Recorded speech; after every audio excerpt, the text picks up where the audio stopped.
Dobar dan ljudi, danas imamo Half-Life, Vegan, Zlačni Half-Life nisu imali ovo, sad hoće da imaju, zvuk, ja uvijek mlađu brate, kada nisam imao glas i slično zvuk, ja sam uvijek pričao, nego niste mogli da priča jer nemam glas na mikrofonu.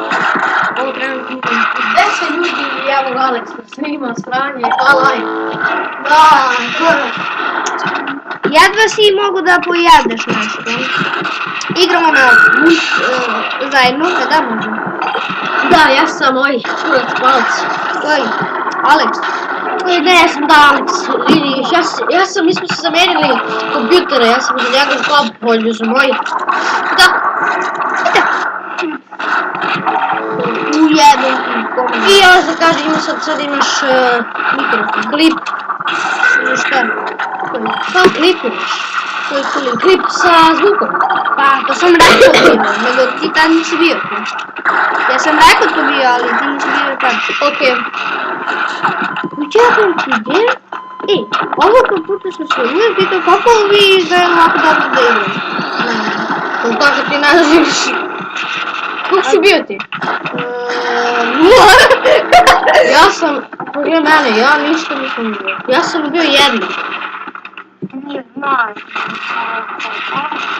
Šta bre ovaj kurac? Neki plajan.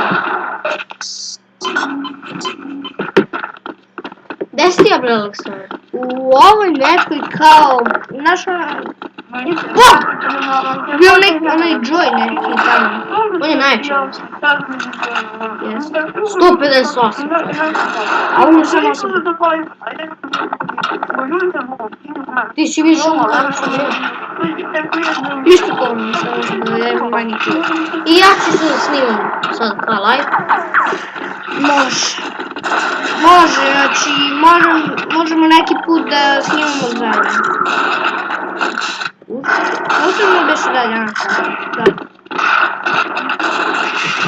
Ja sam iz ovog kraja. Moram da ti relaxi.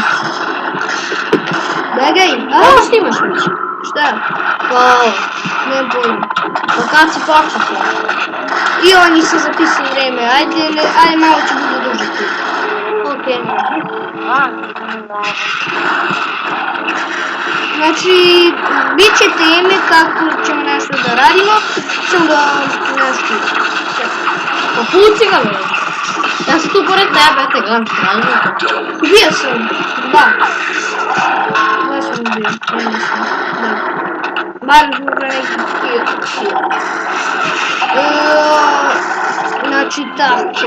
I ja bi da bi prekinemo epizodu, čujemo sledeće.